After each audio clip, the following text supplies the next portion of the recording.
The 10 best performing weekly dividend paying ETFs of 2025. Now, I know the year is not over yet, but I wanted to give a small breakdown on each of these and talk about the overall return that we've been seeing from some of the most popular weekly dividend ETFs. If you want a video of the 10 worst, let me know down below in the comments, and don't forget to like and subscribe.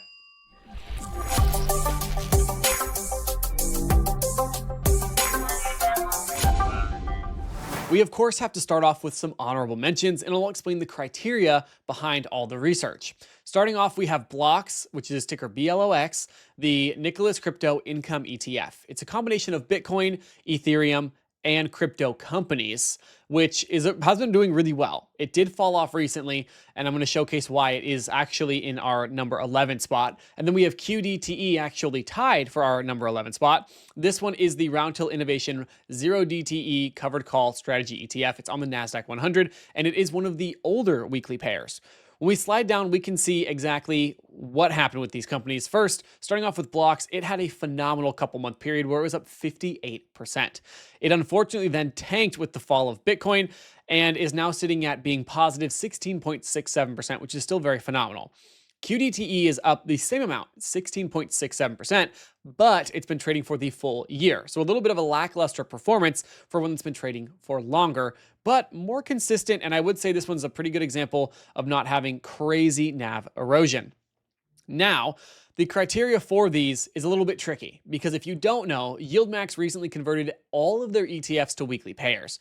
So I didn't want to include things like MISTI and NVDY in this criteria because they haven't been paying weekly for a long time. So I tried to get ones that have been trading for at least 5 months weekly dividends. Most of them are 6 or above, but they are all kind of in that time range. And most of the time I wouldn't factor that in because it is a pretty short period of time if you think about it. But these weekly dividend ETFs are all pretty new. I mean, the oldest ones have only been trading for what, a year and a half, not even to 2 years yet. So I did want to factor that in, but because they're so new, it's just the way that it goes. So we're going to give a small breakdown of each, starting with our number 10 spot.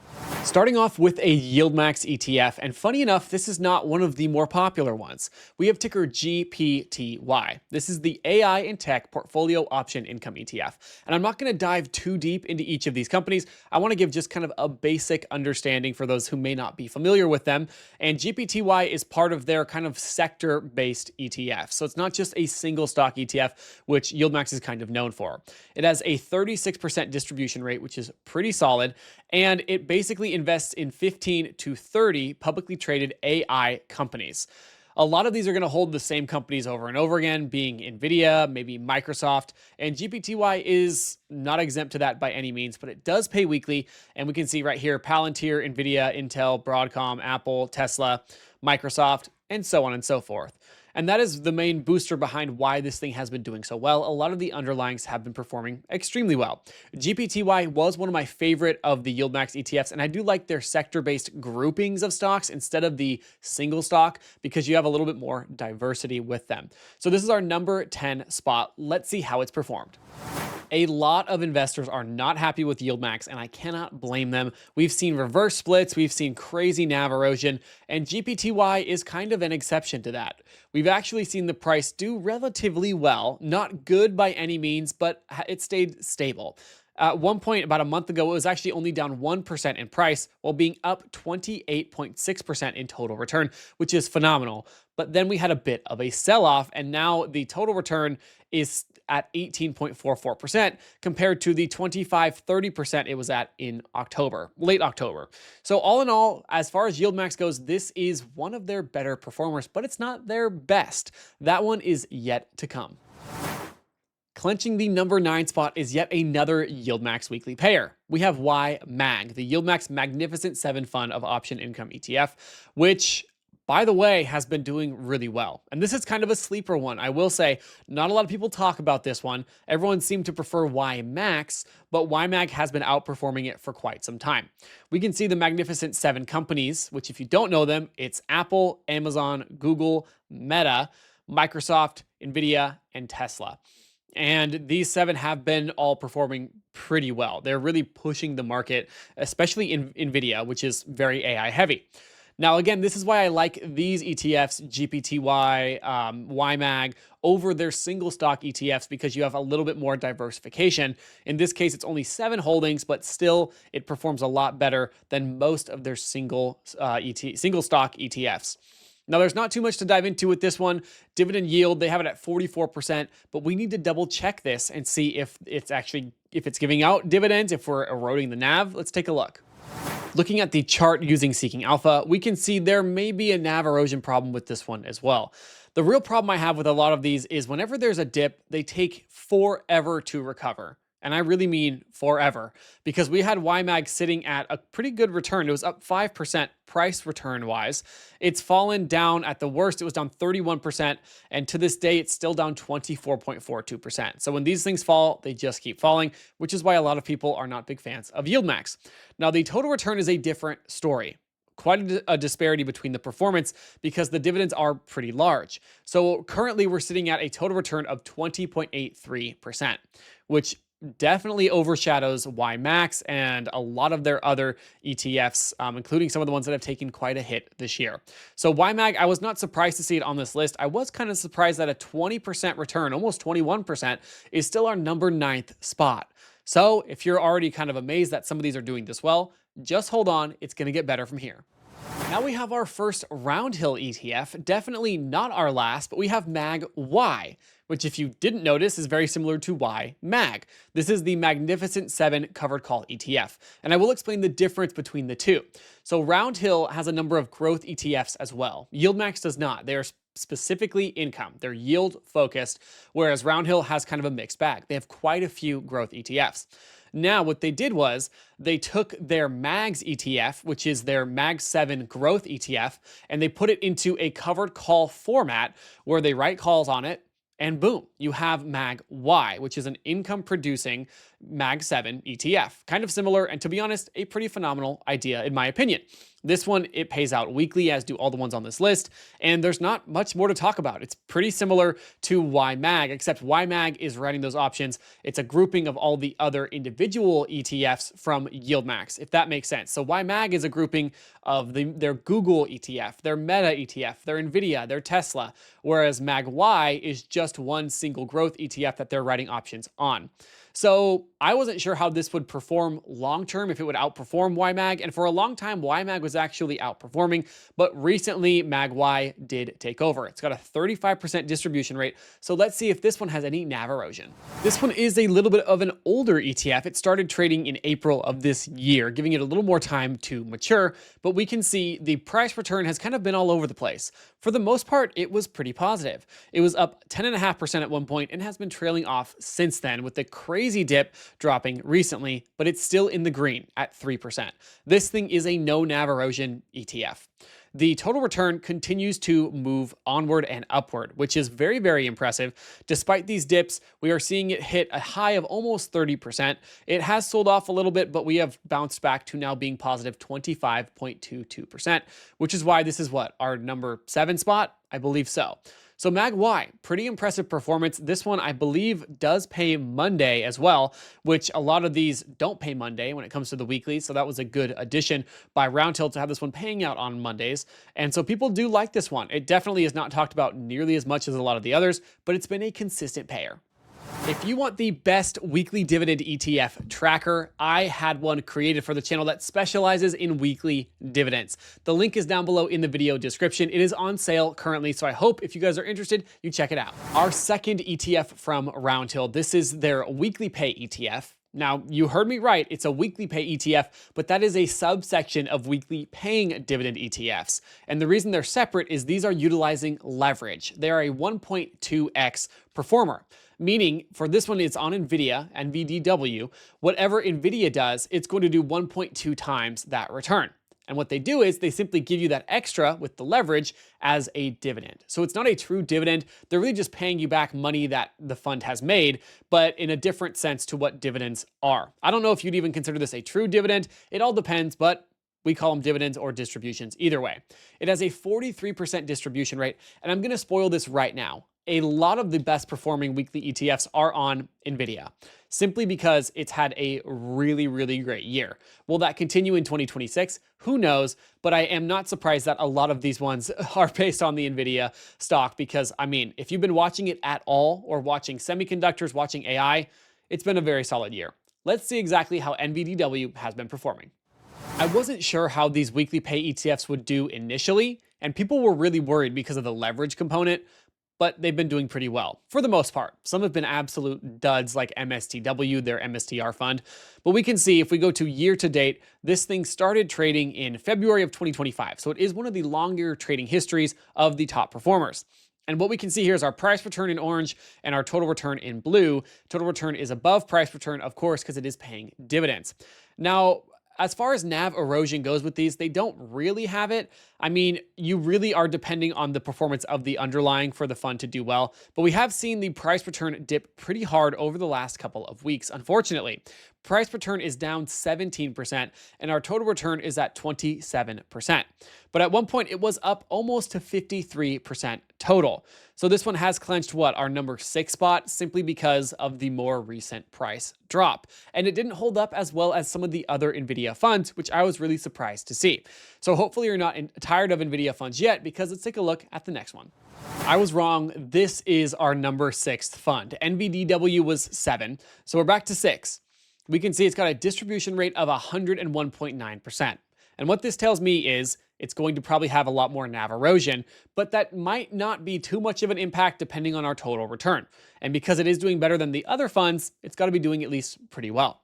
So I will say that these ones they're interesting because they do have protective puts built into the option strategy, but at the same point, they are writing options on a 2x version of the NVIDIA stock. So they're writing on the 2x long NVDA daily ETF, which is double the exposure, meaning higher volatility. And because of that, you're getting insane distribution rates. But unless the underlying fund is doing well, the underlying stock is doing well, you're really hurting. So this works for this fund, but this is the only yield boost fund that we have on this list because you really have to have a phenomenal performance for a long period of time for it to get you these crazy results. And it's worked phenomenally for NVYY, I will say. So very interesting. It's a different style of ETF that I like. They're kind of pushing the boundaries with this. And I think GraniteShares is doing this with a lot. They're launching a ton of new funds. So there'll be a lot more content on them in the future for 2026 to see if they're able to hold up, including NVYY. But let's take a look at the price and see if this one has any NAV erosion. So we have both of our metrics here. We have our price return, which is down 21%, and our total return, which is green by 31%. And if you're wondering why the price return versus total return kind of overlap, they didn't pay a dividend for the first couple weeks of trading, which is very common for a lot of ETFs. Now we can see there's a huge disparity between this because I would say these do tend to have bad NAV erosion, especially now as we've seen NVIDIA fall. We can see it fell from being down 6% price return wise just at the beginning of last month to down 21% simply because of that 2x exposure, which is unfortunate. But at one point, this fund was up almost 45%, which is very solid. It's interesting that we're seeing a pullback at the end of the year. Normally we see what's called the Santa Claus rally or the Christmas rally as more money's flooding into the markets, as people are buying things, the economy is doing a little bit better. This year, we're kind of seeing the opposite, which is very interesting. But all in all, NVYY has been a very solid choice. It has done relatively well in comparison to the other NVIDIA funds, kind of sitting in the middle, and the dividends are massive. I will say that. NAV erosion is a bigger fear with these, in my opinion, but the dividends are huge, simply because it's more implied volatility because you're on a leveraged underlying asset. So, different style, something new to mix it up, and I'm curious to see how these funds continue to perform next year. On to our first REX ETF. This is TSII. It's our only Tesla ETF on the list, actually, which is pretty interesting. But remember, the YieldMax Tesla fund was monthly for most of 2025, so it's not on this list. Now, TSII is another new style of strategy. It kind of combines some other strategies into one, and I will say the performance has been very solid for most of these ETFs, but these ones also, similar to GraniteShares, rely very heavily on the performance of the underlying stock. This one in a separate way than the Yield Boost ETFs by GraniteShares, because you have half uncapped upside potential and half of the portfolio in weekly income because they're doing covered calls on it. So you're getting more exposure, and it's a really interesting way to run an ETF simply because the uncapped upside really does help it on really green days. Normally with income ETFs or simple pure covered call ETFs, you struggle to regain price appreciation or to really have any price appreciation because there's a lot of capping based on the options strategies. So you could have a stock, let's say Tesla does 9% one day. Well, if you're capped out where you only get 2.5% of that, you're kind of getting the worst end of the deal. Even if you're getting a premium, you would have been better to just be exposed to the upside. And that's what these kind of tackle in a 50-50 sort of way. So you're still getting income, but you're also getting some uncapped upside potential, which has done really, really well. Now, TSII isn't even my favorite of the REX ETFs. They did launch a whole new suite of funds. They have a Robinhood fund, an LLY fund, and a number of others that I think will do well in 2026, but they're very, very new. Their website's also looking really good. Can't really complain about this one, but let's check the performance. One thing that's important to note about TSII is it is a younger fund. The REX suite launched their ETFs in June of this year, and so they haven't had the full 6 months, but they were kind of on the edge, so I included them especially because their performance has been really solid.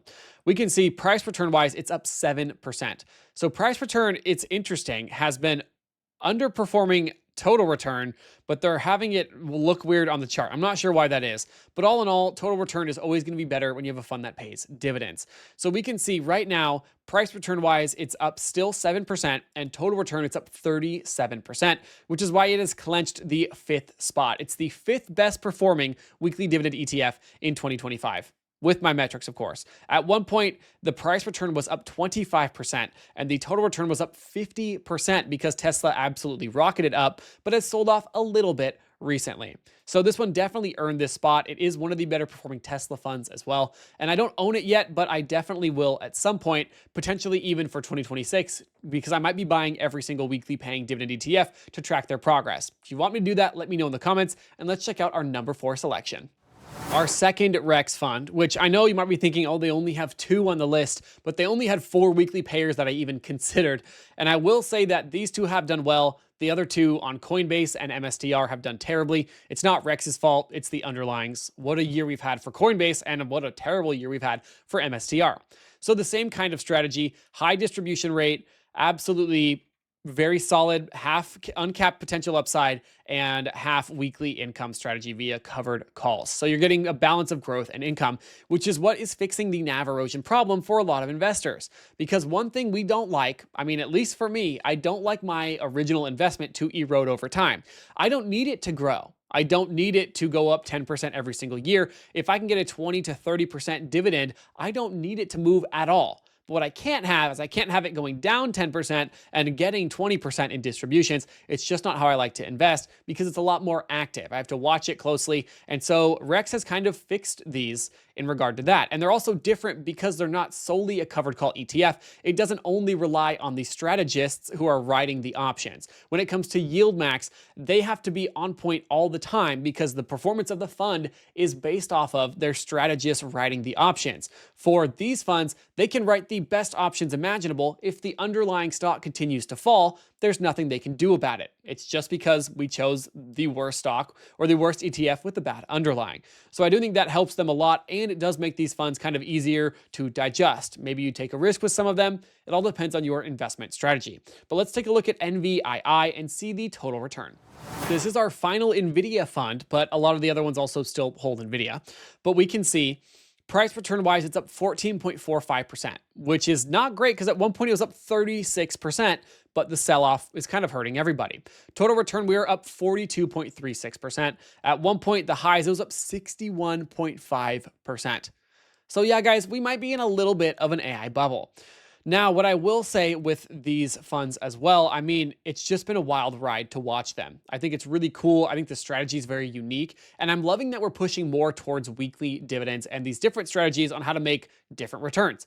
Sometimes the strategy will work for one fund and not for another, depending on the underlying. Sometimes one firm, one ETF issuer will do well with one and not well with another, but it's cool. That's why we track it all here on YouTube, of course. Now, this was our 4th place spot for NVII.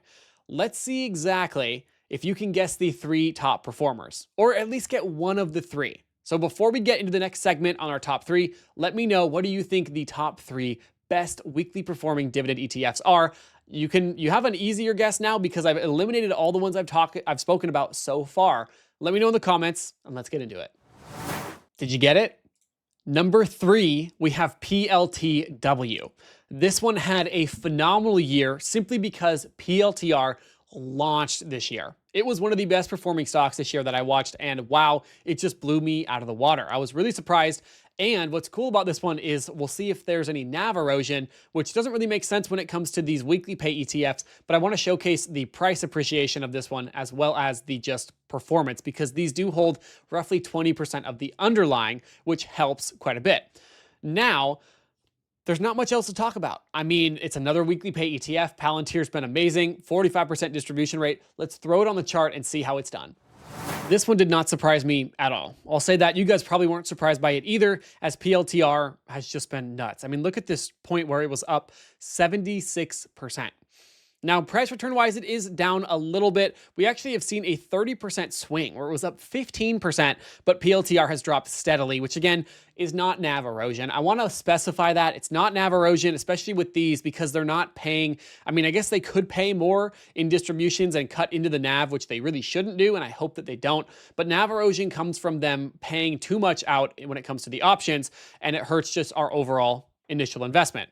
Now we can see total return is still up there at 50.08%, sealing the number 3 spot. It did quite a bit better than NVDW, than NVYY, than NVII, and so it did hold the spot pretty easily. What's crazy is this is our third option. It's our third best, and we're already at 50%. So let's take a look and see what number 2 is.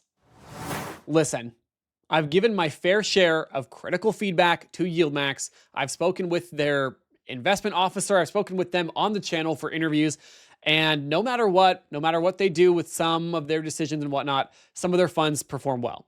CHPY being a solid performer so far. What I will say is these at any point could vastly switch and start to perform terribly depending on the underlying and if they continue to pay out too high of a distribution rate, which is kind of the point of YieldMax. I will say they want to give you the maximum amount of yield based on the options, and that most of the time hurts your NAV pretty severely unless you have something like CHPY where the underlyings are doing extremely well. So this is our number 2, and it has blown all of the other YieldMax funds out of the water for 2025. They don't even come close. Again, this is similar to GPTY, except this one is all based on semiconductors. If you're interested in semiconductor ETFs, don't forget, I have a smaller channel, Spencer Invest Portfolio, where I talk all about what I'm buying, and there is a semiconductor video coming out very, very soon, if it's not even out already. Now, same thing as we saw with GPTY, kind of similar to YMAX. It's got a 40% distribution rate, and it's got a whole bunch of semiconductor based stocks in the holdings. We'll scroll all the way down to the holdings, and we can see we have Broadcom and NVIDIA. We've seen these in almost every ETF. I don't even know why we have so many ETFs. They just all hold Broadcom and NVIDIA. Micron Technologies, Lam Research Corp, AMD, Qualcomm, Intel, TSM, Applied Materials. So this one's different. It just has NVIDIA and Broadcom like most of the others do as well. But the performance is there. And if you don't believe me, let's look. Believe it or not, I never bought CHPY, and I regret it to the max now, but I wasn't sure with how YieldMax's newer ETFs would do, because at the time when I was looking at buying it, it was still really new, and the market was still very shaky. But we can see what a mistake that was. Price return, it's up 23%. Total return, it's up 58.43%. And the beauty of this is the price has just been going up. The underlyings have been doing well. Sure, we've had some pullbacks, but this thing has had zero NAV erosion up to this point. Again, that could change. At one point, the total return was up almost to 64%. It did sell off a little bit and has bounced back nicely recently. Will it continue this trend? Who knows? But I know there's one question on your mind. What is the number 1 performer?